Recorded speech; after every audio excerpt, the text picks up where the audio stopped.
ร้างกลไกของคณะกรรมการส่งเสริมและคุ้มครองการลงทุนสู่การ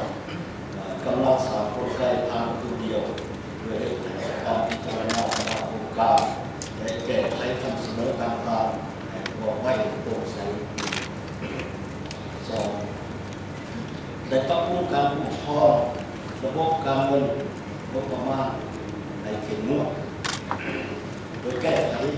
สภาพความยุ่งยากทางด้านงบประมาณโดยส่งเสริมการทั้งกลไกเก็บรายหักเข้าสู่ระบบทันสมัยและโปร่งใสของทั้งเข้มงวดในการติดตามโครงการเก็บกรรมสำรวจรายหักทางรายหักและจำกัดนำอะไรของรายหักของมันรัฐบาลเอาใจใส่คุ้มครองการปฏิบัติแผนงบประมาณและแผนรายจ่ายให้มีประสิทธิผลพร้อมทั้งมีความเด็ดขาดเป็นเรื่องต่อการปฏิบัติโครงการออกแผนเทียบหูกันนั้นก็ได้จัดตั้งปฏิบัติน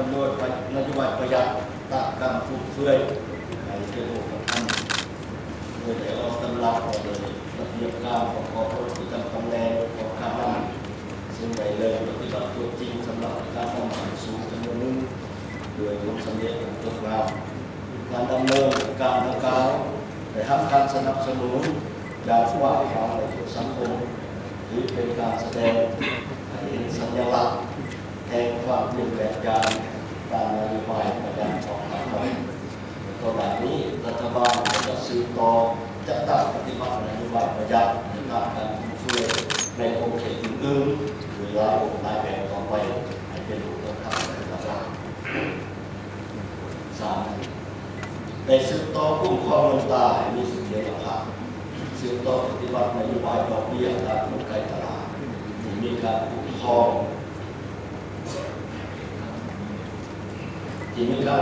รับสมของรัฐ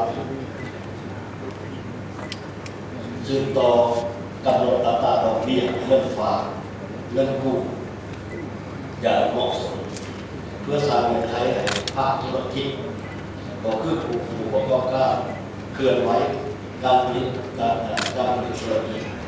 พร้อมกันนี้รัฐบาลควบดำเนินการปรับปรุงธนาคารธุรกิจ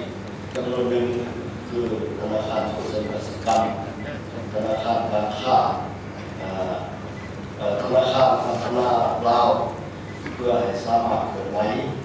ให้ธุรกิจอย่างมีประสิทธิผลในเรื่องต่อไป 4. ได้อนุมัติงบประมาณจำนวน400ตึกกีเพื่อแก้ไขหนี้โครงการลงทุนของรัฐและ300ตึกกีเพื่อแก้ไขหนี้ภาครัฐเพื่อสร้างเงื่อนไขให้ภาคธุรกิจสืบต่อกันไว้ในหน้าของตนการแก้ไขหนี้ดังกล่าวถึงจะบ่สามารถตอบสนองได้หมดตามความเหมาะต่อการตัดทุนอ่อนและผู้ประกอบการที่ได้ลงทุนไปแล้วนั้นก็ตามแต่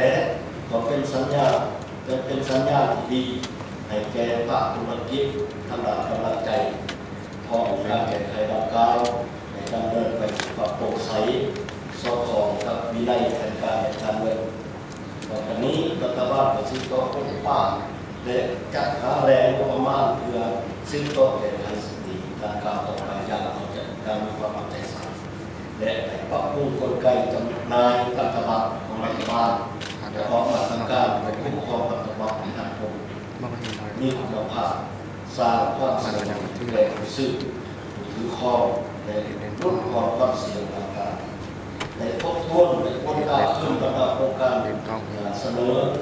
ลงทุนใหม่ที่ต่อการคืนผู้